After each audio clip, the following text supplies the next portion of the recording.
Thinking in structure requires to kill a few dreams.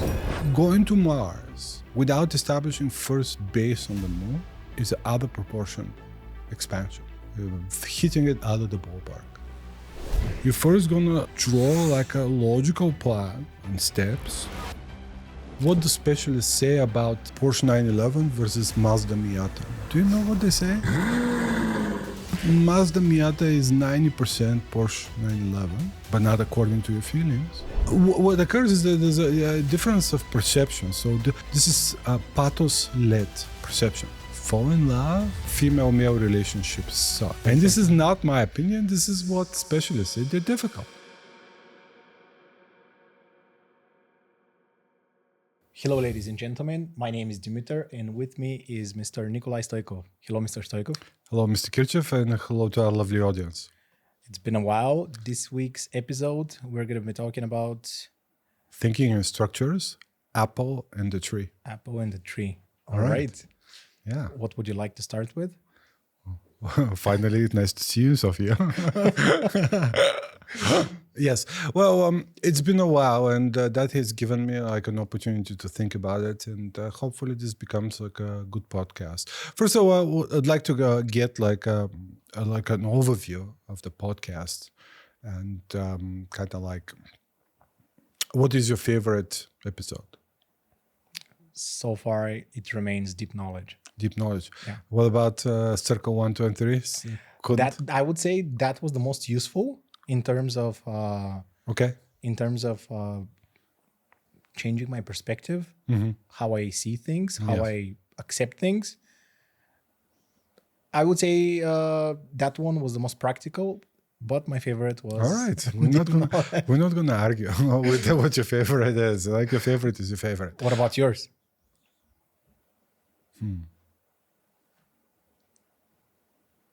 Yeah. Circle 1, 2, and 3. Yeah. Yeah. That's yeah. All right. We're gonna start with thinking in structures, and Mr. Kirchev sometimes tells me that I think very strangely, but I'll tell you where I started with. Have you heard of the Fermi paradox? Do you know what the Fermi paradox is? No.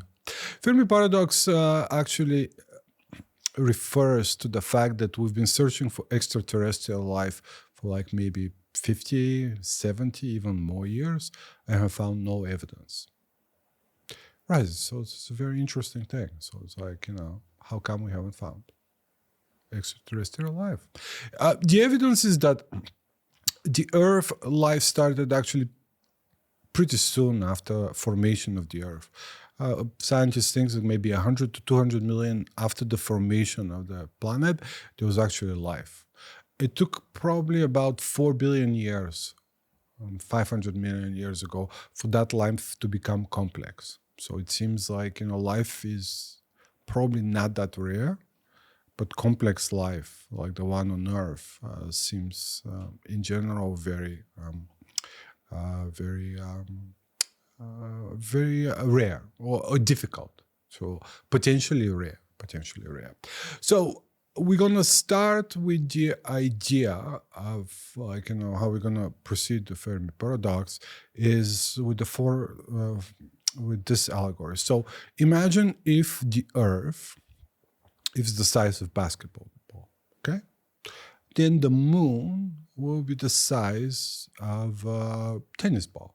That's reasonably close approximation. How far would the moon be in the size of a tennis ball from the Earth size of a basketball if we keep those kind of like proportions the same? So how far would be the moon if it was the size of a tennis ball from Earth? In regards to how many moons, in a way. Yeah. How many tennis balls? No, in terms of distance, like how many meters or something like that. How many meters? Just to give an idea how big the Earth and the moon are, and what's the difference? 20,000? I have no idea. 7 meters. So if the Earth is the size of a basketball, okay. and then the moon is the size of a tennis ball, it will be 7 meters apart. The to lead a conversation with somebody standing on the moon to the surface of the Earth, it takes about 3 seconds. So there is a delay, and it's probably annoying, a 3-second delay, but it's not that bad. All right. 7 meters. 7 meters. All right. So the Earth is the size of a basketball, and probably Mars is smaller than the Earth, between kind of basketball and a tennis ball. Handball. Kind of like that. How far is Mars at its closest to Earth? 20 meters? So Moon is 7 and Mars is 20 meters. Nah, probably much more. How much more? Oh, I don't know. 50 meters? 15 kilometers. What? Yes. If somebody is standing on Mars and has to make a conversation with Earth, at the closest it's 5 minutes delay. At the furthest it's about 20 minutes. All right, we go going further. If this Earth is the size of a basketball, how far is the sun and how big is it? Another sports object or No, just like, we proportionately reduce the size of the sun to correspond proportionately to the size of the Earth, which is a basketball. like this many basketballs? About that meters, do it in some sort of meters, Okay. and clearly it's kilometers. But how big is the sun in meters?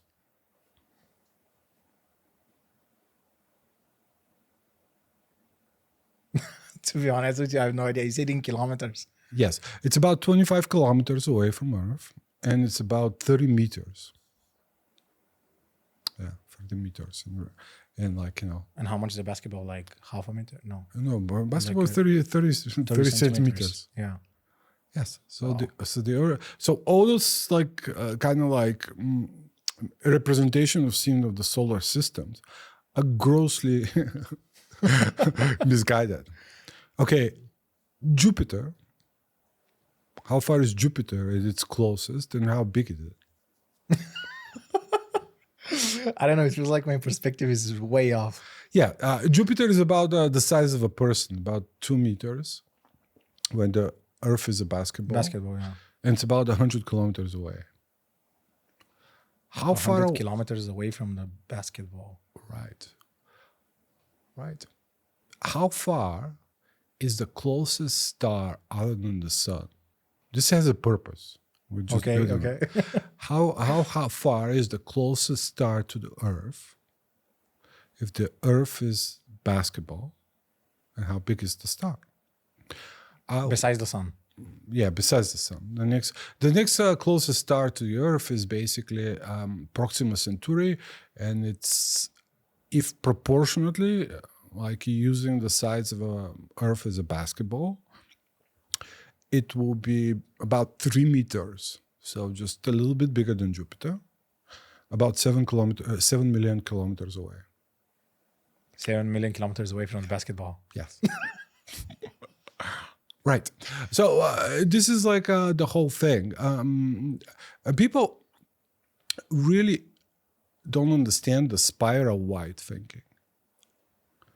And there are all kinds of phenomena that people really don't understand how important they are. For example, we've never had a human being outside the Earth lower orbit, ever.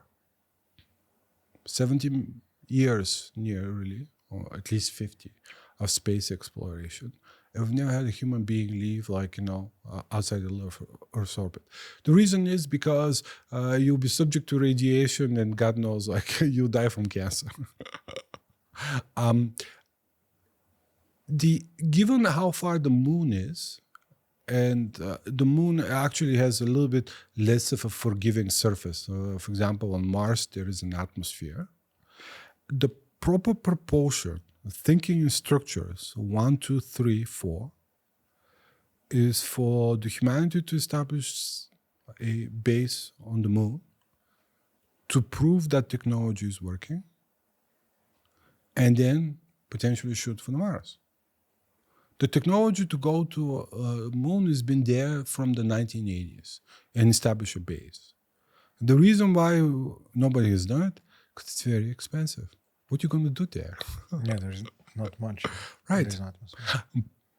Moreover, your body actually adapts to the environment. So, for example, if you leave Earth's orbit, gravity, people experience deterioration in their bone structure. And we've never had a human being like longer than 400 days outside the Earth's orbit. And the experience really kind of potentially bad trauma.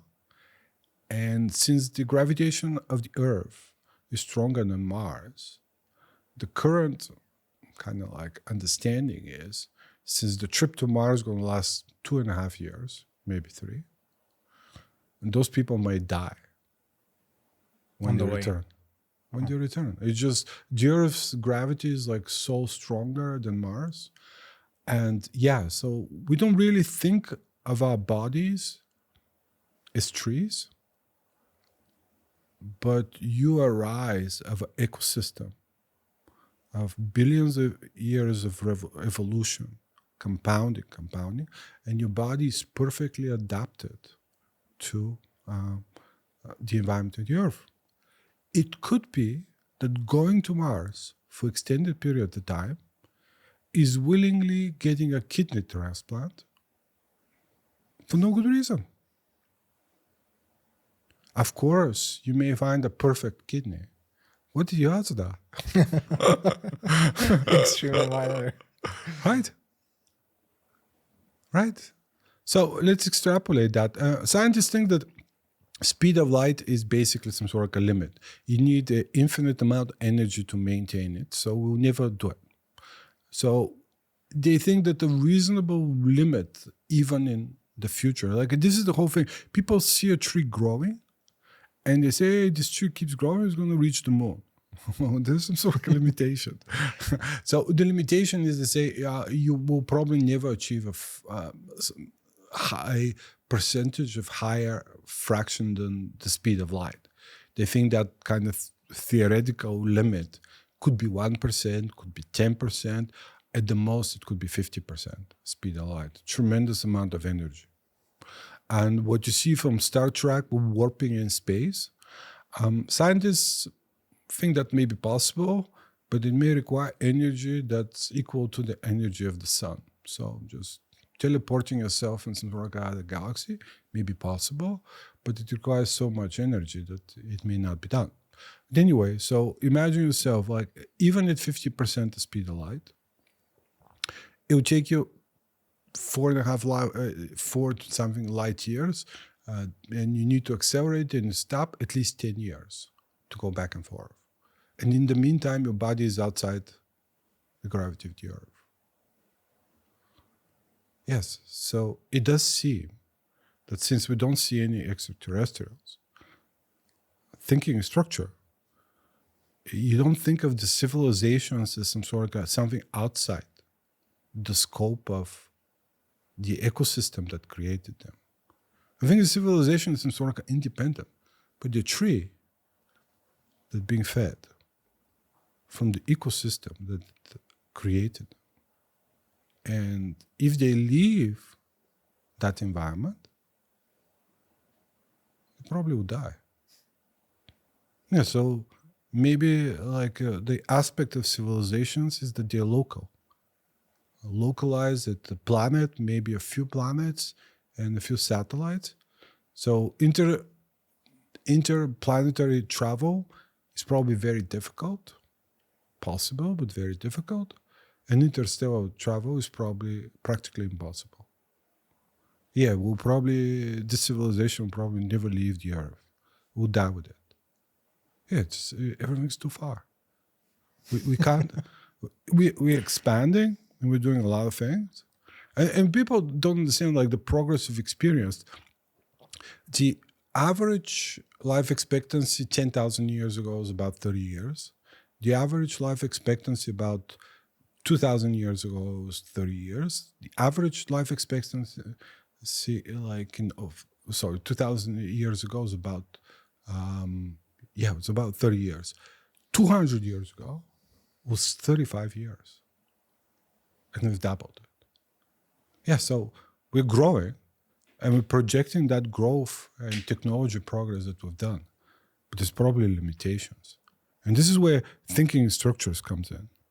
Instead of like looking at all historical progress and projecting that forward, is putting some sort of a lid on it and see what the limitations are. So the progress is not infinite. Progress is not infinite. And while it's possible, a lot of things are possible. Yeah, it's like, it seems like you're part of the ecosystem that is contained in the universe. All right. Did we get the apple in the tree? Did we get the apple in the tree? Yeah. All right. All right. So let's see that interesting part. Apple in the tree. What is the kind of like interesting phenomenon you see between the apple and the tree? What are the implications thinking about the apple and the tree?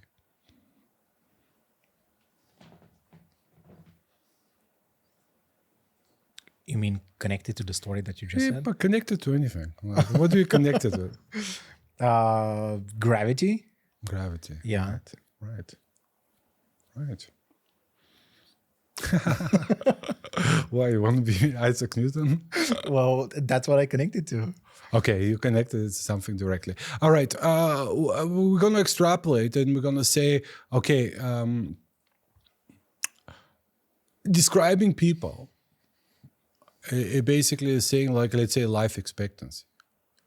If you get like a person's life expectancy, like, born at something, you could look at the map, a distribution of like life expectancy, and predict that young child will be close to that tree of distribution. Right. Well, the interesting things about life expectancy, and I've been venturing there, is that it practically really cuts off at 110 years. I mean, we haven't made all those 200 years of like life expectancy increase. Like life expectancy, if you are 100, to live 110 hasn't changed. Yeah, so it's like there's a lid on the. Yeah, it's kind of like an invisible lid. Like this 110 is there. That hasn't changed. That hasn't changed. So all the people that are saying is like you want to live 150 or live forever, well, there may be limitations. We haven't seen like a living being, a complex living being, live outside 110 years. And people are probably like, like the longest living creature, but kind of trees live there like longer than that, but no complex life has ever lived like that much longer than 100 years. Even before and even now. So there may be a limit to our longevity. So apple in the tree. So it's like, we're making tremendous medical progress, but that particular kind of like door, like, hurdle hasn't really budged. Yeah, hasn't really budged. The other interesting part is, again, like the apple in the tree. If, like, this is like, from kind of like from second level thinking, if nobody has beaten Warren Buffett, double beat the market, you or anybody else might not be impossible. So the distribution, what people have done and what most people believe possible is outside those limits. Yeah, it's outside those limits. So you're saying Warren Buffett effectively is the 110-year-old person? Yeah, something like that. He's an outlier. A lot of things are possible, but unlikely. but we haven't seen them. So what happens when obviously you cannot see in the future, but what do you think happens when that limit is reached? When there's no going above that lid? I'm not a lid. specialist to tell you why this thing happens. I'm just specialist in the data to tell you that it seems like Observation, yeah. there is a lead. Yeah, there seems to be a lead. There seems to be a lead. There seems to be very much lead. All right, we're gonna move into some very interesting things that are more relevant. I call this misremembering. And it does require to project forward. So based on what other people have done, to project forward. So I was asking one of our traders that what is the thing you enjoy the most? What is thing that kind of Wait, what is the? What is the thing you like the most? What is the most enjoyable things for you that you want to do? You're asking me now, or I'm asking him, but Okay. I'm asking you as well. Okay. I'm asking you, what is the most enjoyable thing? Most enjoyable thing for me, locking a client. All right. That is. All right. I cannot compare. That's a good answer. Would you be surprised that he said some sort of version of sex? Would you Oral. He said oral love. Let's describe. Be kind of a little bit considerate. Describe it like he didn't say that, but kind of bringing a lot of money and throw money at the girl when you have good sex. What are you gonna say about that? Locking a client is much better. Right. For me, at least, all it's right. much more enjoyable. To him, I would say. All right. I would say something. I said to him, okay, so you'd like sex in the beginning? And he said, no, I don't like sex in the beginning. I like that particular sex. But I told him, but that sex happens only in the beginning. If you do try to bring money later on, it's not going to be like that. This thing happens only in the beginning. Right. This is like a real, very interesting case, like actual case. So we have like a trader that met a girl, and he was showing me the messages, and they were kind of making their first date. And she was saying, oh, this week I'm kind of traveling, can't do anything, but I'm back next weekend and I'll be all yours. What do you say about that, Mr. Kirchev? How do you like It's not going to be all his. He's not going to be all his. Said, you'd be a fool to believe that. Right.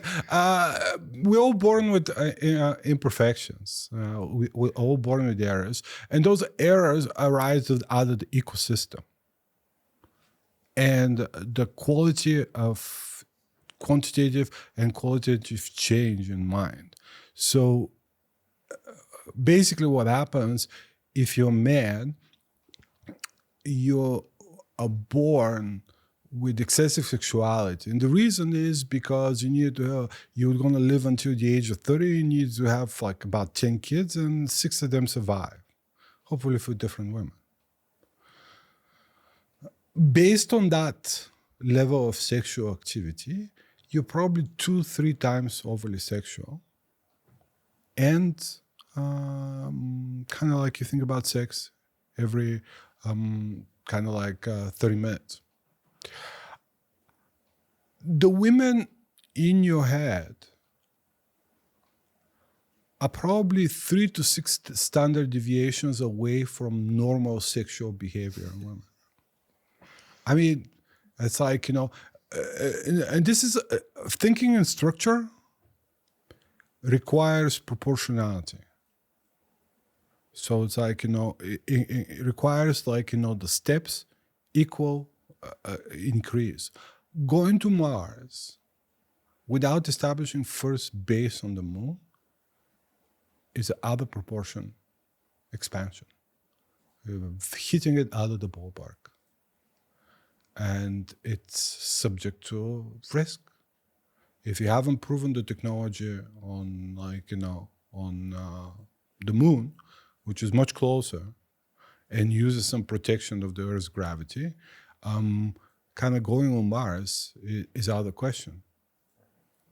You could try, but that would be equivalent to like running a marathon while you've never run anything longer than 5 kilometers. Or even smaller. I mean, moon is like 7 meters and Mars is 15. So, and it's expensive. So the idea becomes something like this. You are naturally predisposed. And while you say you like locking clients, you also like Porsche 911. Correct. Right. Correct. Right. So the important thing to realize is that what you feel is actually an illusion. Yeah, so it's like it's not based on statistical facts. So for example, you haven't known Porsche 911 for 10 years. You project what the experience is. What is the experience based off? Random seeings, maybe test driving at once. Not even. So you have no experience. No. So but you're dreaming to going to Mars without being on the moon. Can I insert some little brackets here about since Yes. we opened the subject about the topic about 911, the Porsche. Mr. Stoykov was telling me you don't dream of having the 911, of purchasing it. You don't dream of going to the dealership and knocking off $200,000 Right. at the dealership. You dream of winning it for free from the lottery. That's right. And not paying for the insurance and not paying for this and that. So it's, Right. The most important thing is exactly kind of like, this is kind of Aristotelian ethics. Idea is allocating resources. And this time the resources are your emotions, proportionate to the evidence presented. And this is called ethos-led perception. So ethos-led perception requires you not to allow feelings to come in. So you're not going to dream about Mars. You're not going to think about it.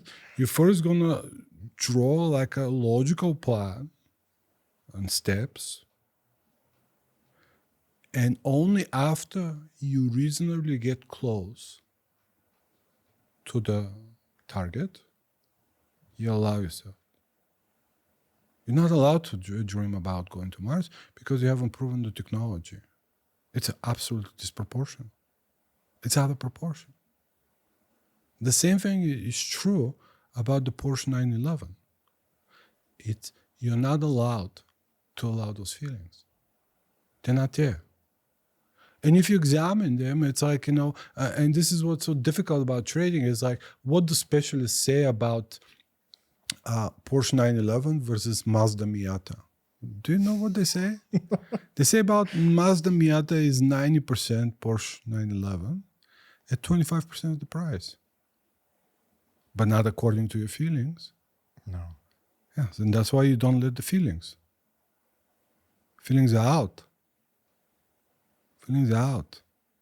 What occurs is that there's a difference of perception. So what I described for you for the Porsche 911, this is a pathos-led kind of perception. This is your first perception. And it's equivalent to you learning Bulgarian.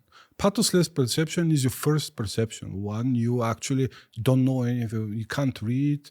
It's like everything is memory. And you're subject to kind of intuitive feelings and vibes.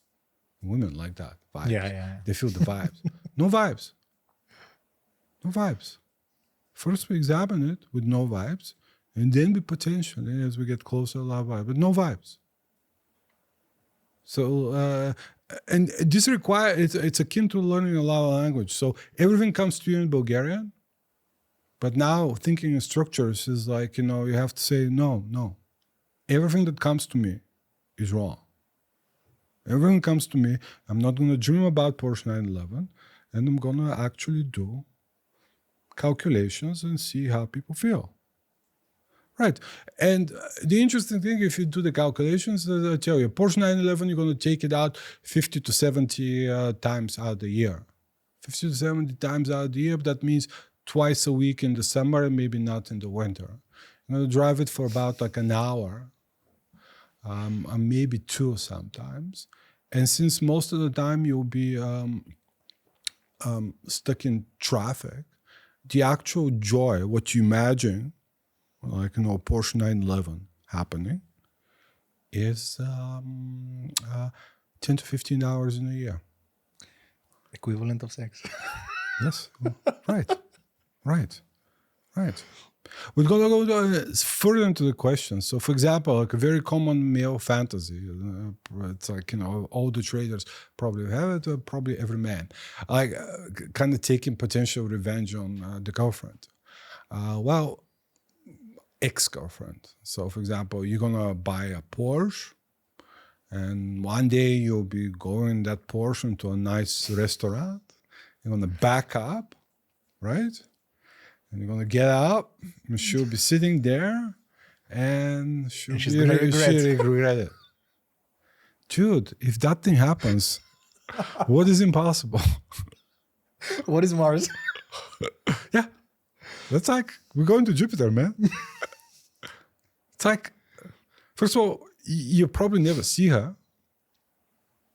I mean, it's like, people don't randomly kind of stumble into the exes. That restaurant practically never has empty seats, parking spaces outside. And popular restaurants don't, right? Yeah. And if the people could see who's parking, that's like only very few tables. I mean, impossible is nothing. And you enjoy that thing. Yes, sir. And what happens is like, this is what's very important about, like, the kind of feelings is, if you enjoy it, you make an emotional investment and you come back to look at your investment. This is what the dangerous thing about the feelings. So you don't want to let the feelings in. Because even if you know, this is a fantasy, you're underestimating the fact that you're making an emotional investment, and you'll come back. Reality hits you. Yeah, you'll come back thinking about it. You think this is going to be the only time, but you're thinking about it over and over. Time. Okay. Because you make an emotional investment. And even though the market has never really dropped more than 20% in one day, when it starts going down against you, you feel like it's going to drop 50%. Based on the emotional investment that all those things are going to happen. You see how you're planting the tree of illusion? You're allowing it to kind of enjoy the fruits of that excessive kind of thinking. And what you get in result is like, really widely off. Really widely off distribution. Yeah, thinking in structures. Right. Thinking in structures requires you to kill a few dreams. Right. So this is a very interesting observation. One of my colleagues told me, Mr. Stoykov, I saw this couple, it was in the 60s, and they were holding hands. Isn't it nice? They probably have good marriage. What are you going to say, Mr. So he extrapolated all that because he randomly saw them holding hands. Right. Again, statistics say, this is ethos-led for us, statistics say if a marriage is basically like, long-lasting, people in their 60s, probably 40 years marriage, probably better than the average. That's statistics. The fact that they're holding hands doesn't mean anything. It's just noise. It could be that marriage is better than the average 40 or more marriage. But this is far from certain. And just because you feel it, that means nothing. But he just saw two old people holding hands. How is he sure? But she's they're probably his wife? like, probably his wives. And they're probably having like, the kind of like the rings on their fingers, and yeah, probably. Who else would you be holding hands if you're 60 with something about your age? Who else? Yeah. Okay, extrapolating. Okay. It's a reasonable extrapolation. Right? What about we're gonna say like the idea of like Dimitar? Why don't you go ahead and find yourself a nice girl, have a family, fall in love, get married, and live happily ever after? What are you going to say about that, Mr. Kirchev? And the sun is gonna shine all the time, right? No, could happen. Right. Let's establish the tree. And then see how far the apple needs to go. First of all female-male relationships suck. It's just a question. It's just the question is like, they suck really bad or they just suck. They just suck. Variable. And this is not my opinion. This is what specialists say. They're difficult. And we're gonna give like a historical perspective why that is. So first of all, no mammals, male and female, live together. And male mammals practically don't take care of their siblings. Ever. We see some sort of patronization, I guess, fraternization in like monkeys, where like male monkeys sometimes play around with the monkeys, but this is domain of the female monkeys. So the idea what we find kind of like the kind of like in the societies or those groups is that there's clear separation. And so the reason why that is, for most part, is you can see male kind of like individuals have total different patterns than female. So males begin to speak much later than women. So boys begin to speak 2-3-year-old. Girls begin to speak to 1.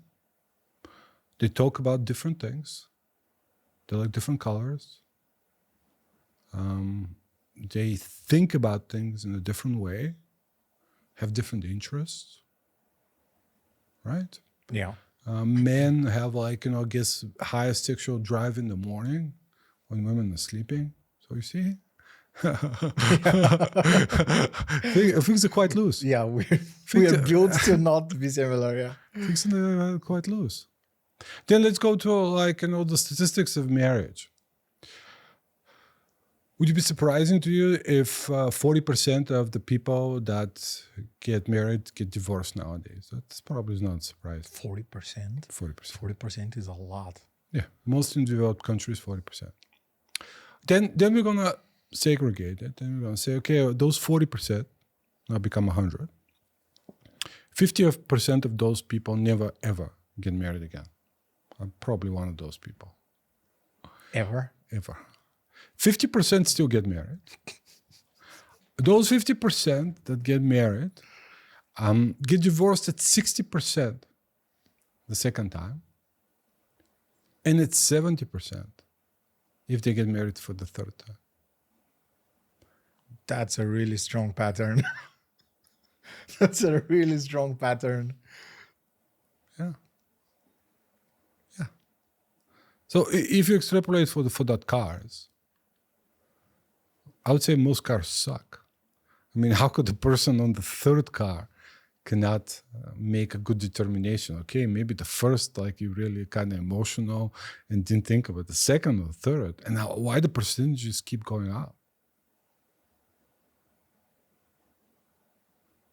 Yeah, they suck. Moreover, the relationship between men and women resides in the ecosystem of relationships. So if the man and the woman successfully builds other constructive relationships, that relationship will be stable or more stable. If one of them fails, or both of them fail, that relationship has no ecosystem of relationships to build on. Thinking in structures. Hey, that's smart. That makes sense. Practically. Right. Right. Moreover, the idea behind this is, so for you it's the Porsche 911, is to think about really is this is like a flaw in your nervous system, a parasympathetic nervous system, where you optimize really for the short term. What you mean is over the long run, what really sustains you is your basic things, how you sleep. For example, is it nice to sleep well? Oh, don't get me started. It's amazing. So if you get a really expensive car, would you be sleeping well? And I would be worried. Right. Right. So we really forget. We really forget that in the long run, if you haven't had, experienced something like 7 to 10 years, you really don't know how stable is that experience.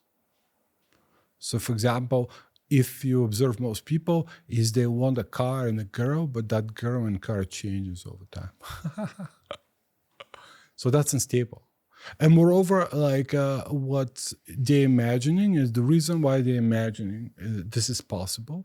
And this is really fascinating when I discovered it. I have like an editor, and the editor of my blog has a son, and one day she came with a Barcelona t-shirt.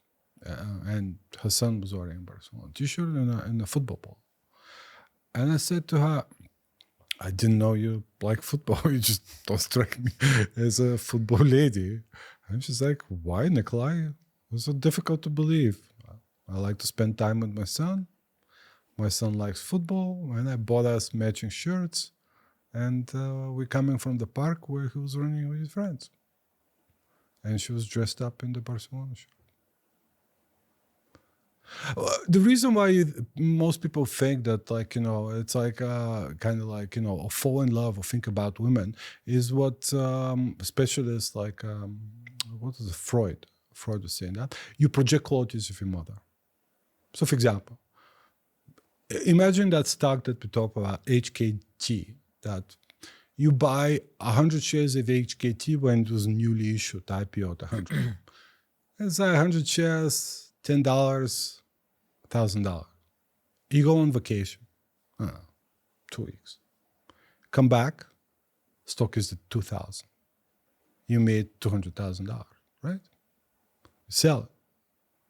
Do you recognize the fact that you won the lottery and you're unlikely to win it again? No. No. I'm good at this. No. So women really kind of nurture the kids. They really kind of sacrifice a lot. And the reason why you keep thinking about a woman is because you kind of like your feelings, what you feel about her, is a projection of memory of your mother. Yeah. So yeah, what you feel about a woman, if you haven't lived with her for 7 years, is some version of your mother.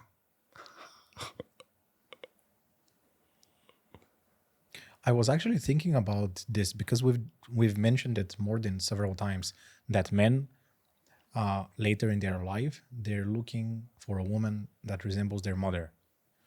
This is the whole thing. Like one of the traders that was like, broke up with his girlfriend, and I noticed that he's kind of like all over the place with girls, and he says like, I need a pal.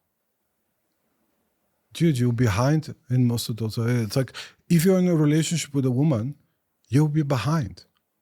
That's the statistics. Women do not stay in a relationship when they're the net contributor.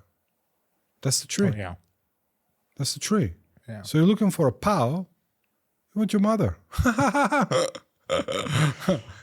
You need to get stronger. It's like, this is pathos led. You feel something's missing. It could only get worse.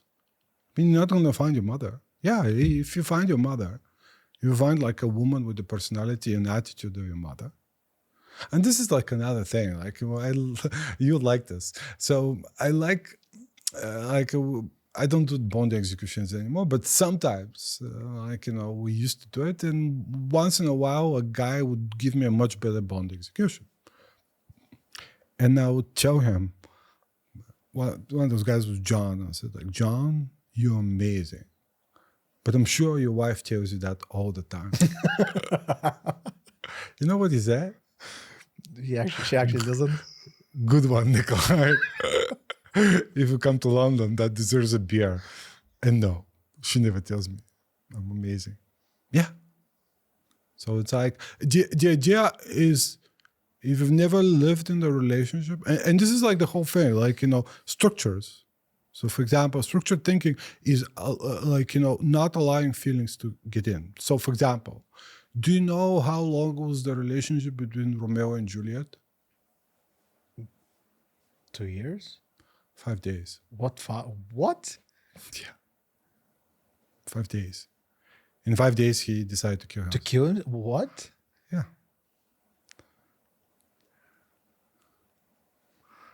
Something's way off with me today. And kind of like, do you know that what's the waiting period for like, an employee to become permanent? 6 months? That's right. So first 6 months, that I see relationship where you're going. should be day to day. You're disproportionately making emotional investments and keep coming back. And that relationship is absolutely unproven. And a man could waste days masturbating about this fantasy girl that doesn't exist. When 6 months, nothing. No, I love you, no, nothing. Let's see how our patterns do. Right. Let's talk about kids, because we killed the possibility of having a good relationship, right? So we need to kill. All right, what do you say about kids? Puppy. That is crazy. That is Right. actually... Let's see the statistics, like the apple on the tree. A puppy would live about 10 to 13 years, and 90% of the people that live in the city will never get another puppy. The puppy will become old dog, and he's going to die, and then you're going to cry about it. The people like is the puppy when it's new. Yeah. 90% of the people don't get dogs. All right? Are kids good? How come even rich people don't make more kids? If you have a favorite restaurant you like going, would you ever stop going? Why you stop having kids? Right? Even people that could afford it. Right? So the idea is you're sustained by main habits. How you eat, how you sleep, how you talk, how you relax. And kids come and encroach those things. It's not just money. They kind of like come in and take it. And I'm sure that you feel some sort of joy and stuff like that when you see them. But yeah, on the flip side. Yeah, there's more to that. Right. So again, this is not what I feel, what I've been told. It's actually like, statistics. 7 years, and you measure. And you'll see that your sleep is a lot worse. Right? Right? Moreover, when you make those sacrifices, you make them for implicit desires. So, for example, you want to say hi to Mama Kirchev, and let's say that you go to Mama Kirchev and you say, Mama Kirchev, I've decided to be a porn actor in LA. This is my true calling. This is what I really want to do with my life. I'm very good at it.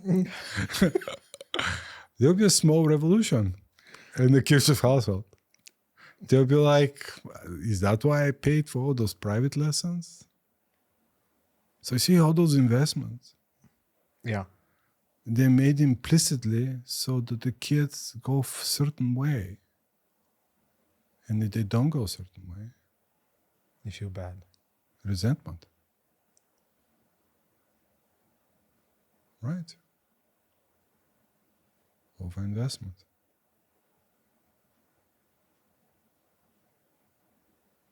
Right. Never looked at it that way. Right. Yeah. So you're constantly investing in relationships that are unproven statistically. And people tell me that, like, are you telling me, Nikolay, I shouldn't love my kid? It's like, no, not that first 6 months. It's a baby. I mean, your body reacts to it. But those body reactions are know the truth. Ethos-led perception. First of all, it's like, there's a saying is like, first of all, your kids will absolutely break your heart. So it's like, let's say market will be going down, and you'll be looking to get up. And one day market kind of gaps up. So you speak to the guy, listen, today we're probably going to buy, but we want to wait for the market to settle down, maybe in the afternoon, maybe even at the close. But we're certainly doing nothing at the open. And you go to the bathroom because you're not going to do anything at the open. Come back 2 minutes later or 5 minutes later. The guy had already bought full position. I thought it's going to go up. That's what kids are. It's like, even if you tell them, listen, you need to wait 6 months, the tendency of Romeo and Juliet, 5 days, you'll be one of those people. Your kids will be one of those people. It doesn't matter what you tell them. The memory of the mother is so strong that it's like, at some point early in their life, probably in 5 days, they would decide that it's like, it's worth killing yourself if you don't have Julieta. It's all known. You can't stop them. So proportionate to the evidence, and the evidence is the tree. I mean, people for example, my age, they say I want my kids to be well. Yeah, I don't know what that means. So for example, if the chance of divorce is 60%, the chance of, if you have 2 kids, chance of your kids not getting divorced is, 36%. So get ready for one of your kids to get divorced. That is apple in the tree. But you feel that if you push, things are going to overinvest and overinvest, and you show them and you have emotional support. They're not going to kill themselves 5 days after they. There's no evidence that will happen. Moreover, and kind of like a development for people, girls, and for example, my grandfather started working at the age of 12. It's pretty common for 100 years ago, people to girls to get married between 12 and 14. We've never had young people kind of being nurtured by their parents for so long into their adult life as we do have now. Yeah. Yeah. That's very strange. Right. The implication for that is actually very interesting. The implication for that is what exactly you inferred in the beginning. It's to realize that your pleasure from closing clients comes from experience longer than 10 years. Isn't it, Mr. Kirchev? Isn't it? Correct. The pleasure of having kids is imaginary. Yeah. Right.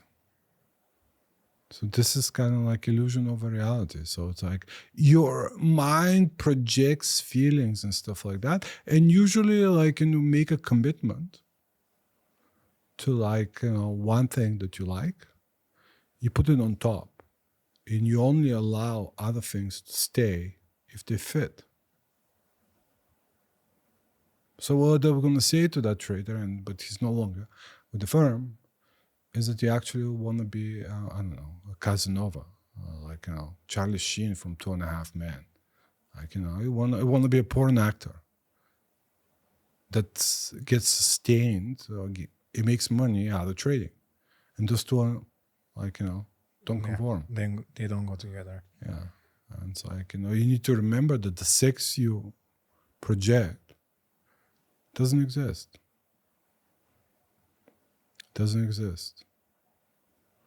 And you actually have nothing else to replace it with.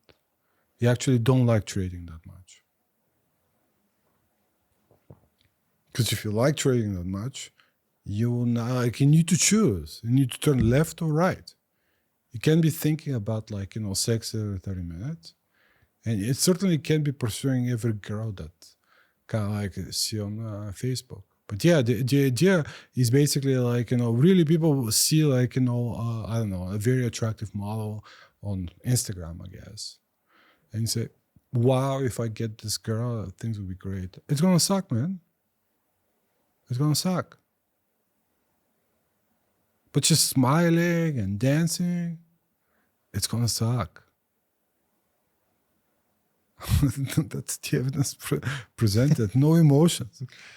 No emotions, because you're going to come back and start thinking about that girl. She doesn't exist. Yeah, making investments proportionate to the evidence. It Yes. all sounds so simple. Yet, even if you do it, even if you do the mistakes, even if you fuck up, and for example, what you're saying about the Porsche, what you're saying about chasing women, these things happened before in my life. Also, I locked in clients, but unless you say that, unless you give me that lesson, I'm not gonna stop and think about those things. Yeah. That in reality, what I truly like is closing clients. Yeah. Yeah. Yeah, you may never... There's a statistical evidence that I always feel good about closing clients. I mean, yes. After 7 years, it's after 7 years, your feelings are correct. This is the most important thing. Is that it's this is why it's the Heart Sutra is called emptiness. Emptiness is form. So empty of your expectations, and make sure you allow things in your heart and mind only that have been long in your life. There should be proportionality. And this is the whole thing. It's this is really kind of Aristotelian ethics. So for example, the women in your life, no offense to future Mrs. Kirchev, are normally distributed. Of course. It's there's no special one. The people that are abnormally distributed, unique, are your parents. And so men disproportionately allocate energy to their mates, women, when some of that energy proportionately deserves to be allocated up towards the parents. The same goes to women. Women disproportionately allocate resources towards their kids, when some of those resources and attention should be proportionately up to their own parents. Yeah. That is a really good analogy. Yeah, because it's a unique distribution. Your parents are unique. Your parents are unique, and children are normally distributed. You can have as many kids you want. Yeah. That is really cool. Right. But we're returning to the structure. Is the structure is, as Mr. Kirchev said, this could go on for however long. For most people, it goes on their life. You have some productive areas, and you have non-productive areas. What you call fun. There's no such thing as fun. The thing about fun is that there is fun, but it's kind of like this idea of misremembering. So, for example, let's say you go back home and you bring a lot of money and you throw it and have, I don't know, like great sex. All right. Can you do that again? Sure, you could do it, but it's going to be much lower energy and you could end up arguing, actually, not having sex. So you need to change the girl, right? And then after changing the girls a few more times, you're not going to enjoy it, even you. So the idea, what is fun, is something that's new. And your nervous system projects that experience that the first time, expecting it to going forward. That's a natural tendency of the nervous system, but that's wrong. So the idea is like true fun is something that's unexpected, pleasant, unexpected surprises. That is true fun. If you're already projecting it, expecting it, it's always, as a tree, it's going to be worse. It has like a diminishing return. Right. So we are specifically staying away from those things that are a lot of fun but done very rarely or not for a long time. We're only focusing on the long term. And we're allowing those things to happen. But only if the first thing is done. And we certainly will be kind of like protective of the habits that nurture the thing that you choose to do. For example, selling. You sleep well. You sleep well. There are many interesting implications of that. There are many interesting implications what really goes wrong, and this is kind of like disproportionality. So let's talk about disproportionality. Right. I thought about this, and I'm not sure that you would appreciate it, but Mr. Kirchev has a health condition that, let's say that it would be not necessarily bad for him if he stops drinking alcohol ever, right? It will be good for you. It will be, yeah, right, really good. And I always felt that, like, if I was Mr. Kirchev, I'd never do that. But the reality is I'm not a doctor. And I'm also never been in sales. So my projections, what I'll do in your shoes, is irrelevant.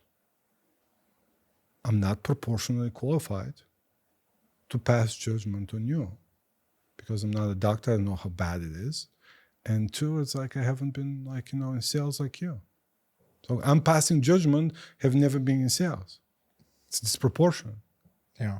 So the same thing goes for the kind of like the debate on abortion. If you're a man and you're not a medical professional, you have no business kind of voicing your opinion on abortions. You've never given birth to women, to kids, and you never will. But I'm more interested to hear from medical professionals and women that have given birth.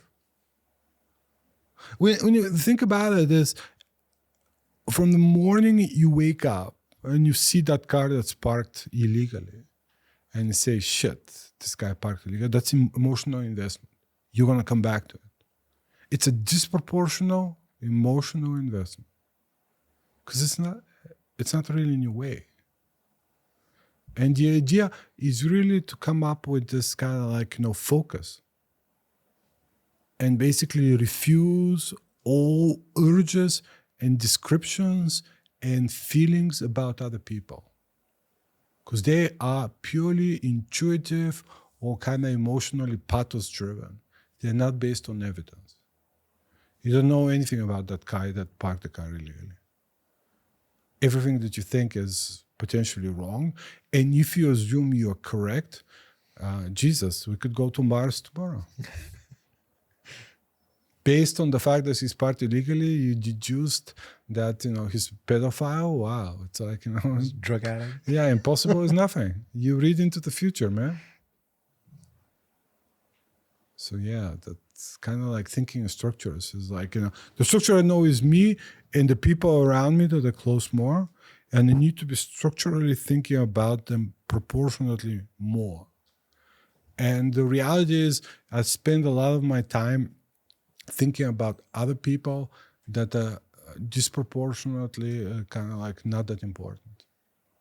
So thinking in structure is like ethos-led perceptions. You want to kind of limit, especially the emotional recourse, and just kind of really building the kind of like the step, what's possible and what's not, and what's kind of coherent.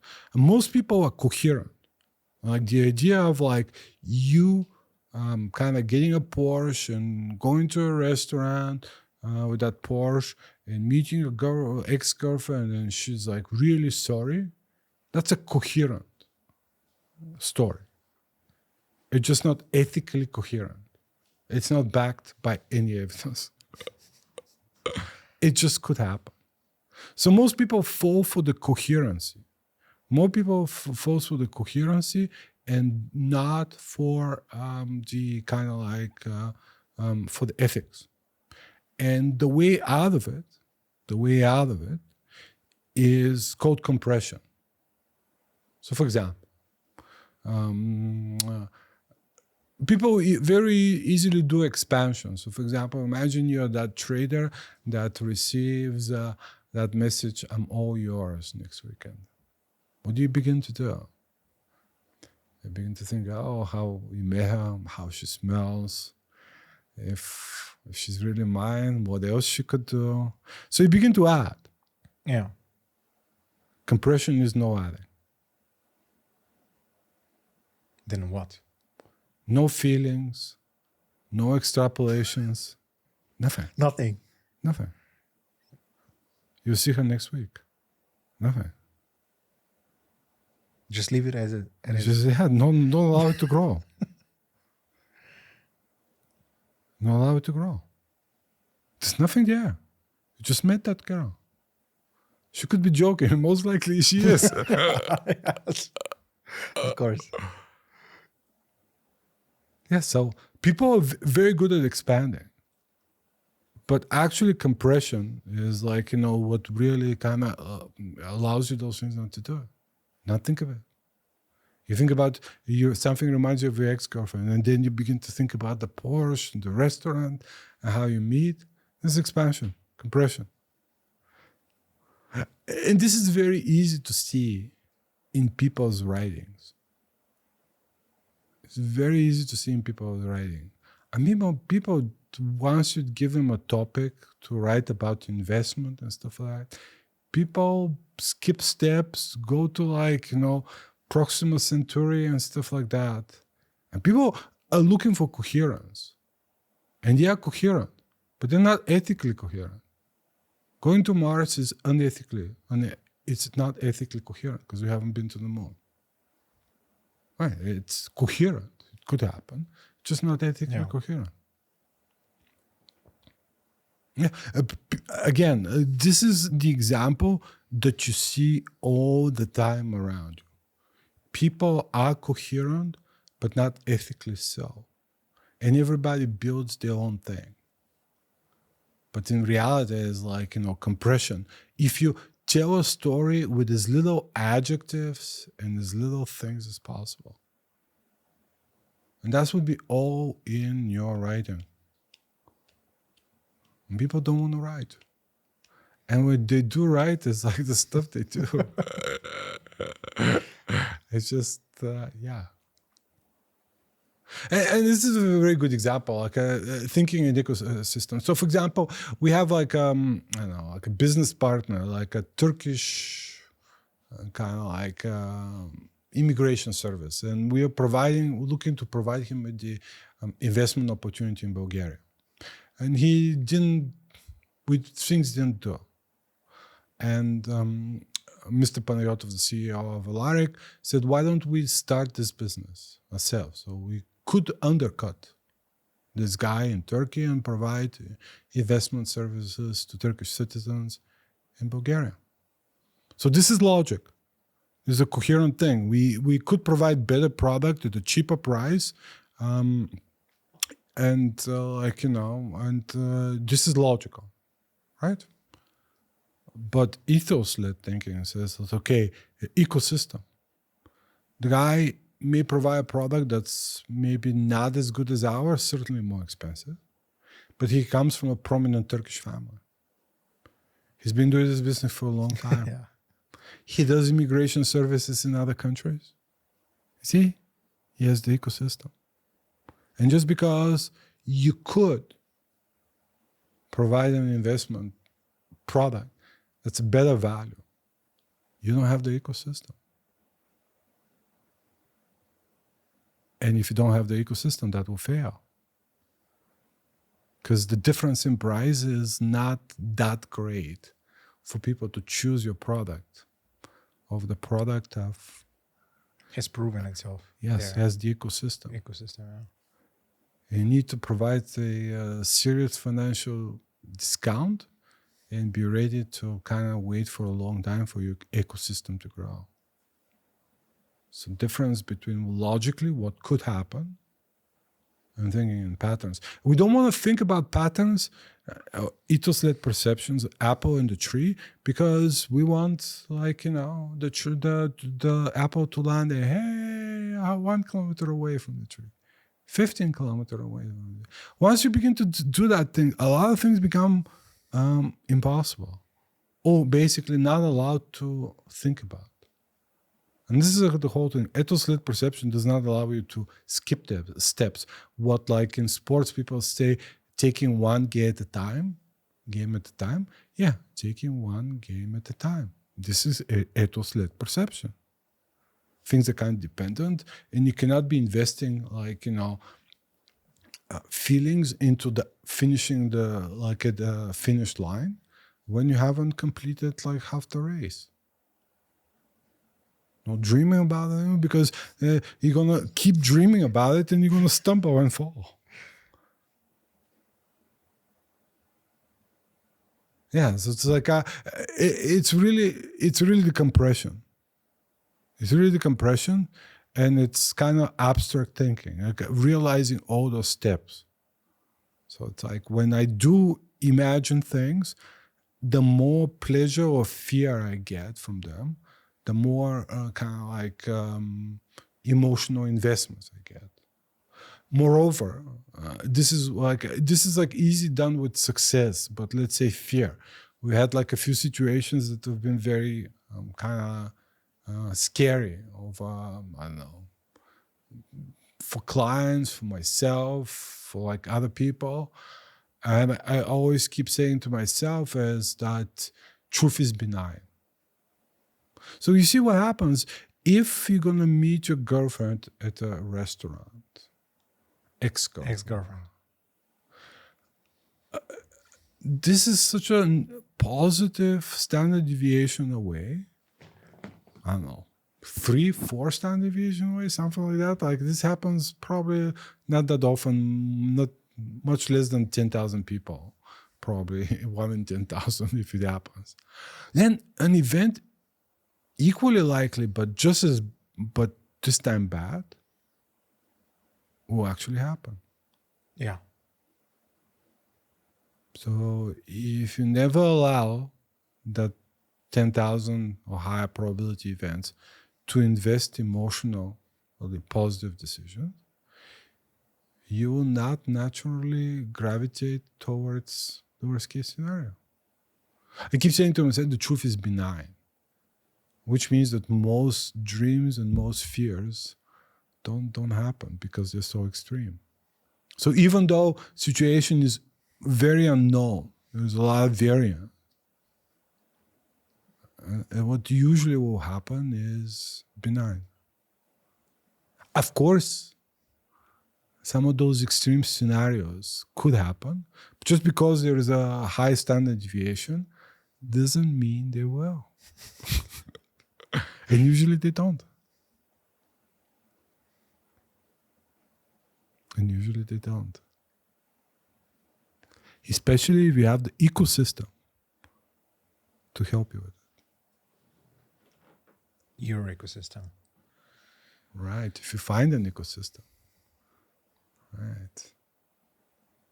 Yeah. So thinking in structures is basically, this is like, it requires you to surrender your dreams because they implicitly create your nightmares possible.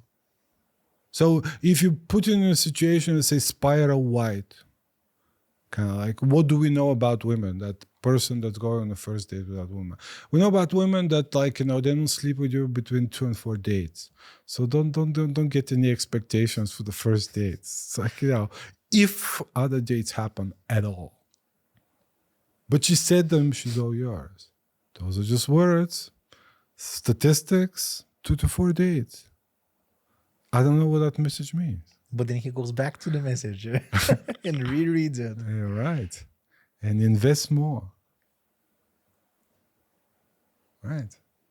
So yeah, again, like, this is always going to be a problem because your first perception is pathos-led perception. And then comes logos-led perception. So like you observe some sort of pattern and kind of like, progress, and you extrapolate going forward. For example, increased life expectancy. There's probably a lid. It's only realistic, like, really probably after the age of 40, where you become consistent and actually observing those things. And again, like, first of all, very little could be done to teach people pathos-led perception. It's like you need to experience it. Like, it's like, oh, it's a very good example. For example, I was actually surprised, like, because this person was like, close to my age.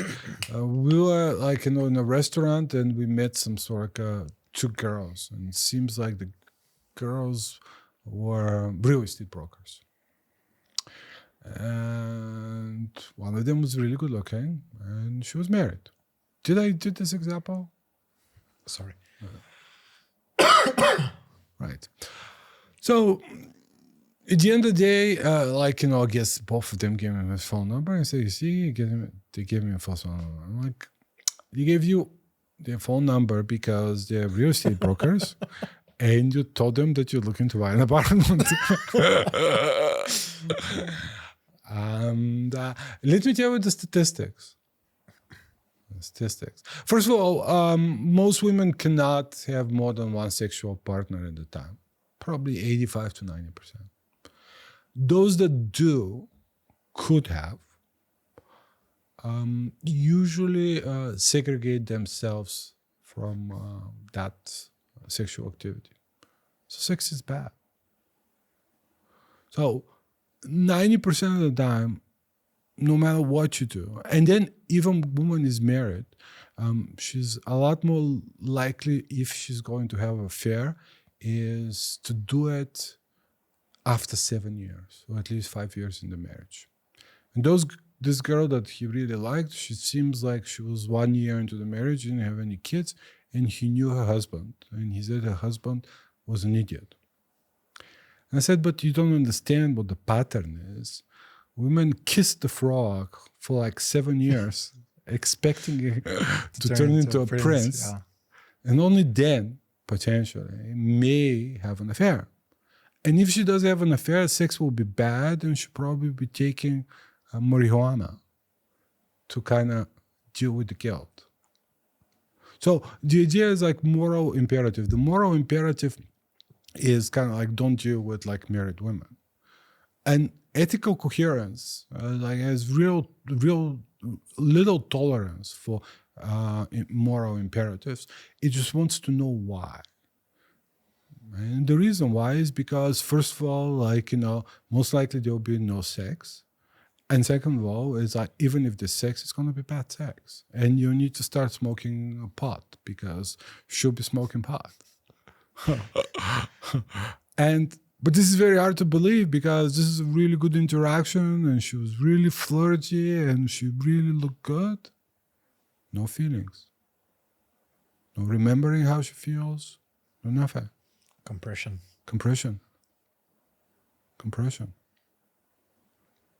And even if this is true, in general, this still could be the case where the out of pattern happens. But you don't play other patterns because it's just waste of capital. Yeah. Thinking in structures and acting in structure. But you need to do that. You need to probably kind of kiss the frog. Like the girls, waiting for the man to change, and for the guy waiting for that girl that you continue to invest to turn around. To realize that, hey, so it needs some sort of a structure. I don't know what's going on, but I need some sort of a structure in my life and how I think about things. And ultimately to recognize that the things you know and the things you don't know, and just order them in that order. It's like if you like selling for 10 years, you probably will always like closing a client. Yeah. So this is the most important thing. And we allow other things only if they are conducive. It's this girl is married, but you're going to win the lottery, don't deal with that.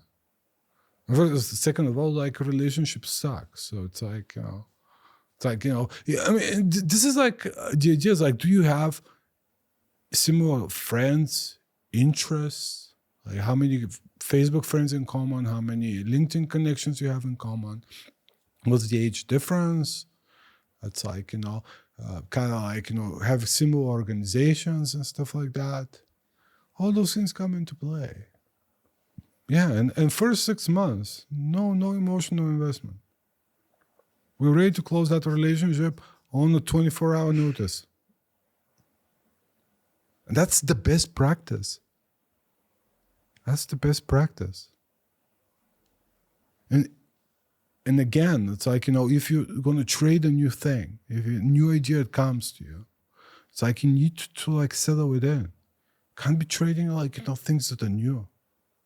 This to be several months of thinking about it. I can't be trading learn about the stock yesterday and you're trading it today. And if you are, you should be ready to walk away. Immediately, yeah. Yeah, which means soul size.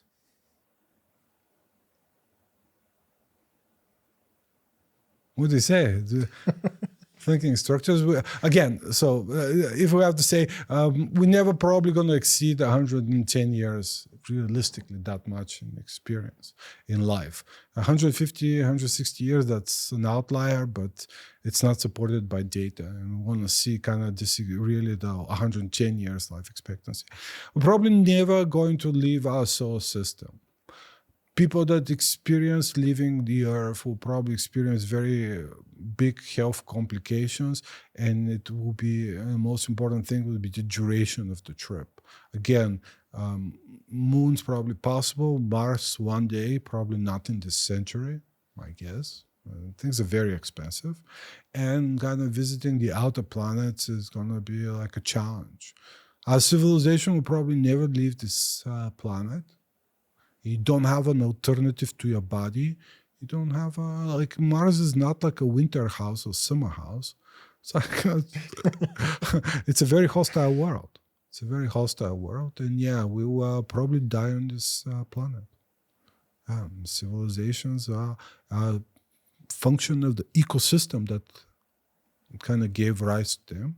And they cannot exist without replicating that ecosystem. We really think that we'll go on, another star and we'll find a ecosystem. Yeah, it's as mature as thinking that you'll find money to buy Porsche 911 by walking on the street. Of course it's possible. Yeah, you walk on the streets and collect enough money and you go and buy Porsche 911. But the reality is probably that's naive. That's pathos-led perception. Things that are possible. You think that are possible are true. But yeah, what is true? What is true is what is recurrent. Yes. We really enjoy our daily habits And yes, the idea of like, and there's a reason why that thing is, again, like our way of life has really changed. Like you really built what you called I is really built on feelings and perception. Oh, this is a real case. So for example, I have an acquaintance of mine that decided to change professions and become a professional pilot. What do you think about that?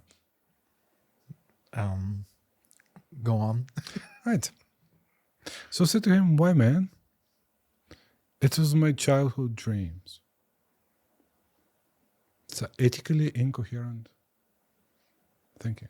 First of all, you need to do research. Like, is being a airplane pilot a good profession? The answer is it's not that good of a profession because it requires you to be in good health. Are you in good health, excellent health? So what if it was your childhood dream? So it's like, yeah, it's really not a good profession. Moreover, you're limiting the kind of time you could become good at that profession. So you'll never be really good. Yeah. And people really decide, and who could argue with like it was my childhood dream? Nobody. Right, so it's like it's a very rare event. Like people when they go into like that profession much younger, you are probably 3 standard deviations away. At least. Yeah, and you're limited because your health could deteriorate. So what it was your childhood dream? So yeah, it's like right. Yeah, I mean, it's like how could you argue with childhood dreams? Yeah. And the answer to that is like, you don't like it because I don't know why, but yeah, it's like people prefer to follow like, some sort of like a coherent logic. Logic is coherent. It's just not ethically so. Most people are really coherent. They're just the step-to-step iterations are not based on evidence. And yeah, kind of like investment. So what would be the right pattern if you're like, I don't know, middle-aged person and want to become a pilot? You don't. Yeah, you don't have the ecosystem, man. Yeah. Yeah. So how long you've been taking flight lessons? How many people you know? Right. That will require some sort of a change in family life and stuff like that. You see the trickle down effect? Yeah. It becomes unpredictable.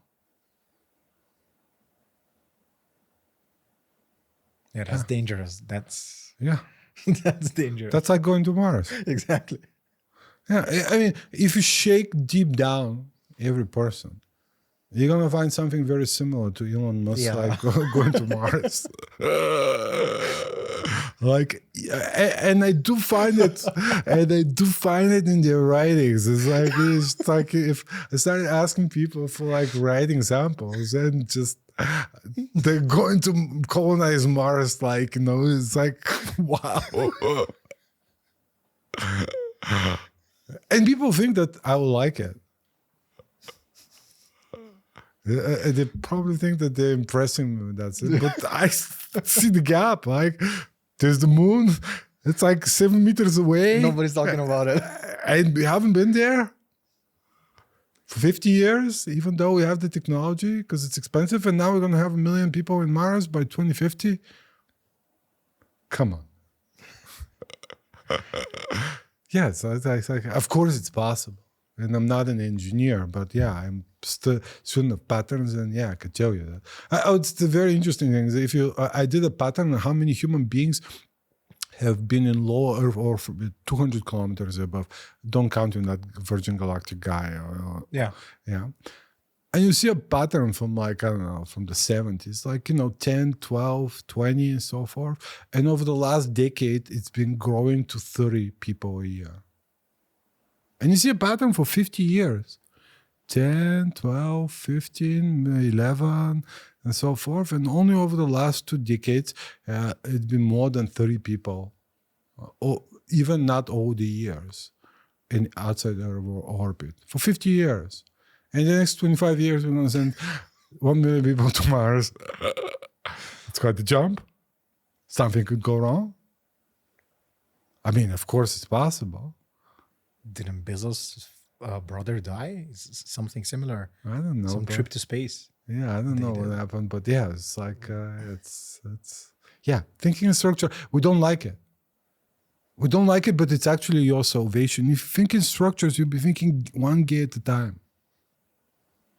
You're not going to be thinking like about winning the championship and stuff like that. And this is like a really solid way to perceive living one day at a time, one step in front of the other. Because like a lot of things could happen. But once you begin to allow all those good things to happen, when you feel threatened, you allow all the bad things to happen. If you have the ecosystem built, you could survive many crises. Yeah, if you have the ecosystem built, you could survive many crises. It's like, there was a thunderstorm, like, in Sofia, and a lot of like trees had fallen down, but most trees survived. And most of the trees that have fallen down are probably single trees or something like that, or part like, a very big tree that kind of took the brunt. If you have like, the forest, kind of like ecosystem, most trees in the forest survive even the big storm. It takes a while to build the trees around. And yeah, that's why things take time. What do you say, Mr. Kirchev? I'm making an analogy with a lot of different things with good ecosystems. It's like Alaric. Right. Yeah, and it makes total sense. Yes, it's like, again, thinking in structures, this is like the thinking ecosystems. It's like, and proportionality. This is a very important word. And I like the way kind of like, I was reading more about Aristotle. I like the way he was doing, like, he was like, this usefulness. So, for example, like I was laughing about it. In my blog, like, if you see and this is the whole thing, like people who see really bad examples of financial writing, really bad example. A really bad common example is hyping. So it's like pathos-led. Hey, AI is going to change the world, and those things are growing, and the adoption rate is great, and so forth. This is pathos-led perception. And I was recently speaking. I have a friend of mine that works at Google. He was like a project manager at Google. And I told him, like, I really don't know about AI. You probably do much more than me, and maybe even know what truly AI could do. Because he was showing me different things that Google is doing, and kind of like, you should sign up for that, you should sign up for that. But I tell you what, neither you nor like the CEO of Google, no, his boss was some sort of kind of like an AI kind of cloud guy, do know the adoption rate. Adoption rate takes 7 to 10 years to know. Yeah. Nobody knows. But people write about it. Yeah, it's like, yeah. And it's kind of like year 3 or something like that. It's like, yeah, nobody knows the adoption rate. Nobody knows the adoption rate.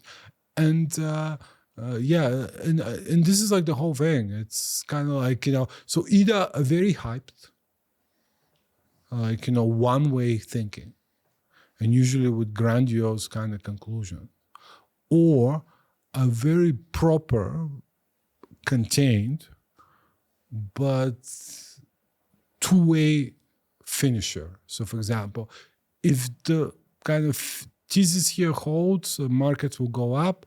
But if the thesis here doesn't hold, the market will go down. And that kind of leaves you hanging. There's either up or down. So you introduced me to some things that I didn't know about. And now you're going to leave me uncertain on what to do about it.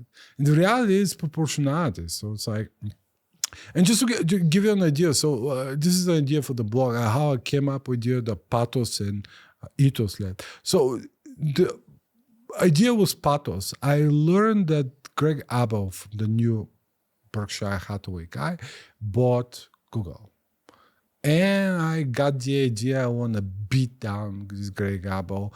Google was a buy way before. At this point, like, we didn't really know. So this started with sort of an idea of revenge. That Google is not really kind of like that good of investment, or certainly much more dangerous investment. It was much easier investment. Google was buying stock, not when selling stuff. It's like, no, this is not so good, man. This is not so good. This is not as strong. And then I said to myself, but Nikolay, isn't it the more obvious thing not to write that this Greg Abel guy is, bad person, and buying Google at high prices? Isn't it the real story is that Google is selling him Google stock? Correct, yeah. And that's the story. So you use pathos, because pathos kind of like, kind of goes and feels things, but you kind of like trickle it down and you allow what the real story is. The real story is not Berkshire Hathaway buying Google. The real story is Google selling it to him, yeah. Yeah. So that's, so you just kind of like... How much time did it take you to look at it from that perspective? Half a day. Probably would never look at it from that perspective. Yeah, so it's like, again, like, different things. It's like, what's the real? What's the unusual? And again, we're removing ourselves from like the revenge. So it's like we really this kind of like, pathos led is sort of like a personal thing. And I don't know anything about the guy. I don't know anything about like, why he's buying it or his projection for Google. But it's very interesting that Google But said they actually sold it, yeah.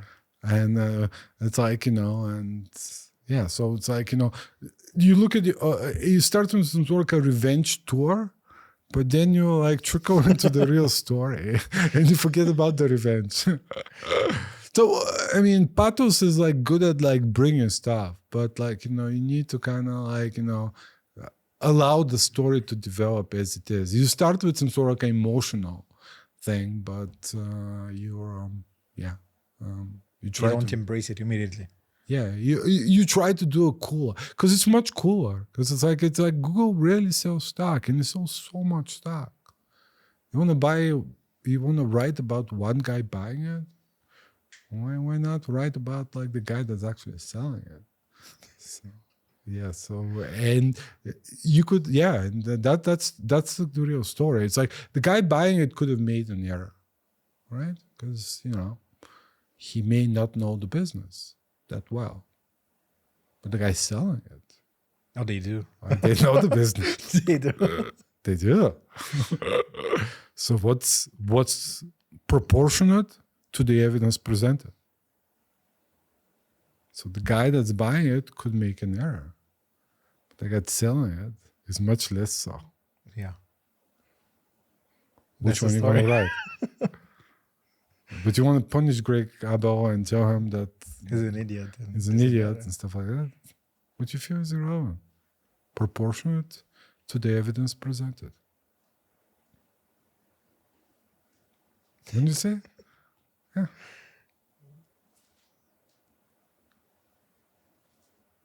Yeah, that's apple on the tree.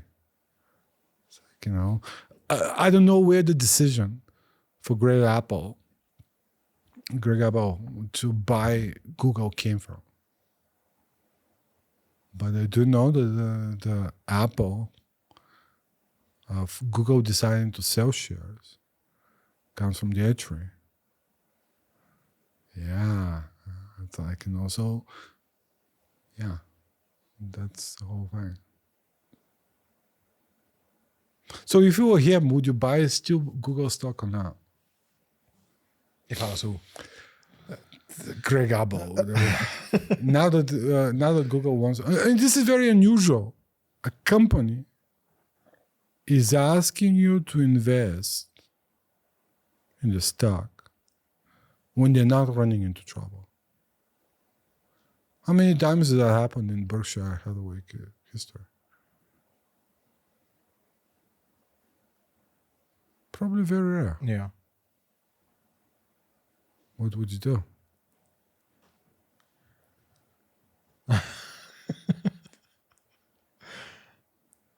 Yeah, you don't know. We don't know. We're not allowed to. My instinct tells me to short it, but then again, Berkshire bought it. Yeah, we don't know. Yeah. It's a bad pattern. It's a bad pattern. And yeah, it's like we don't know what's going to happen, but yeah, it wouldn't be surprising if the stock underperforms, for example. That wouldn't be surprising because usually it goes the other way around. Either he goes, buys unsolicited companies, or when they solicit, he buys debt or buys equity when they're in trouble. Yeah. And they're not. Yeah, they're not. And he's not buying debt. And this is like the whole thing. They could have placed debt. Like, for example, they placed 80 billion. If they had placed the debt market 80 billion, their debt to equity ratio would go from 20 to 22. So practically non-existent. It would have cost them 5%, I don't know, 6 a year.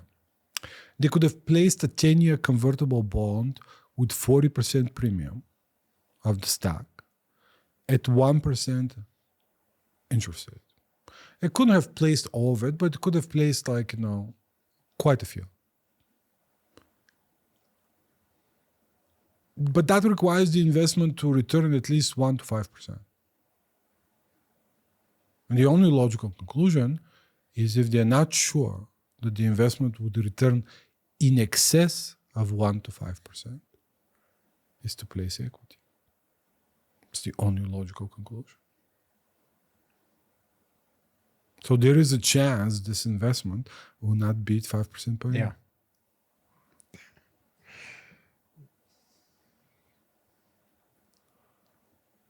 Interesting. There's no other explanation. Yeah. Yeah. Proportionate to the evidence we see. So they do have all the instruments. They've issued them before. This is not a naive company. It knows it all and has cultivated investors, and they chose that approach, that investment option. They're extrapolations, but they're very small extrapolations, and they are supported by statistical results. It's like believing that Google does kind of stupid things financially is not supported. Is not supported. Yeah. What do you say? Do you have any questions? Anything you want to add?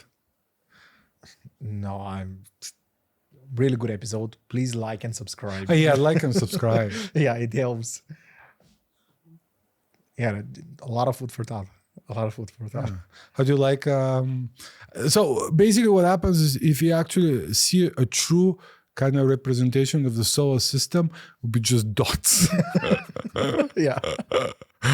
All those like huge visually doesn't visual representation of the solar system is actually out of proportion. I mean, like you think like Africa is misrepresented relative to Siberia, but this is total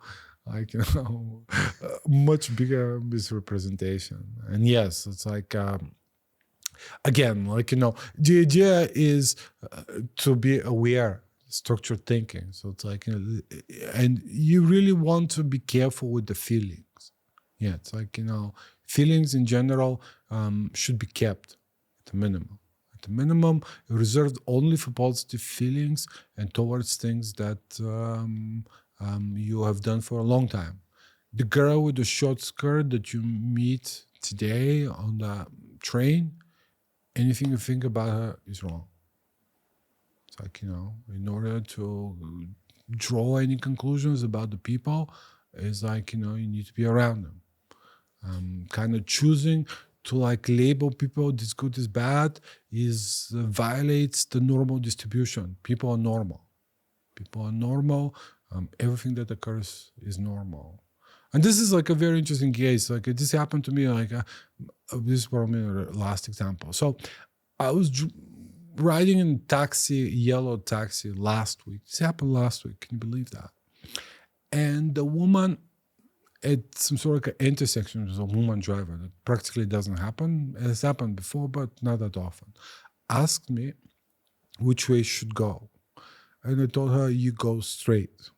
And then she proceeded to scold me that I used the impolite version of you in Bulgarian. Scold me for like... Taxi driver scolded you. Yes. And then she said, like, where are you from? I said, Stara Zagora. And she said, like, in Sofia, we speak in the polite version. No. Can you believe that? No. I lost it. I fucking lost Really? it. Yeah, I fucking lost it. I switched to the polite version. I told her to drive. And then I told her to, I'll give her a bad review and no complain. I paid her exactly, or roughly exactly. She actually scolded you. Really scolded you. Yes. And I slammed the door. And I called Yellow. Very proud that I kind of held it together, compressed it. So the lady driver, I explained the situation to her. And this is kind of like with compression. It's like, what exactly has occurred? I take, 100 times a year. I regularly take Yellow. Over 10 years, that's 1,000 trips. And out of 1,000 trips, with 3 standard deviation is really 500 like on one side and 500 on the other side. So this is like a really 3 standard deviation negative experience. That's all it is. Bound to happen. About Eventually. happens. It's like, you're all up in arms and getting angry why this is happening. It's perfectly normal. You know nothing about this woman. Know nothing about this woman. Keep it together. Hold it. It's perfectly normal. Yeah, it's perfectly normal. It's like, proportionality. She's really unprofessional of her, and I complain to the company. That's proportionality. Don't think about it. Don't draw conclusions. Right? Remember how good it is just to close clients. That's real. You don't know that woman. She could be having just a bad day. Bad day, yeah.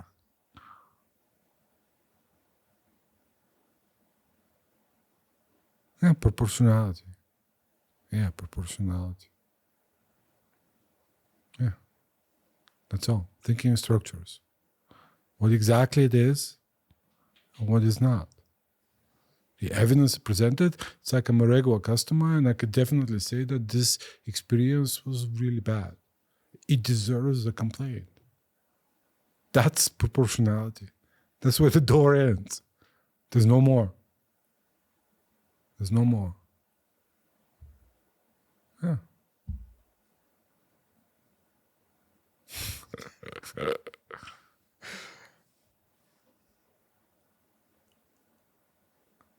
That's it. Okay.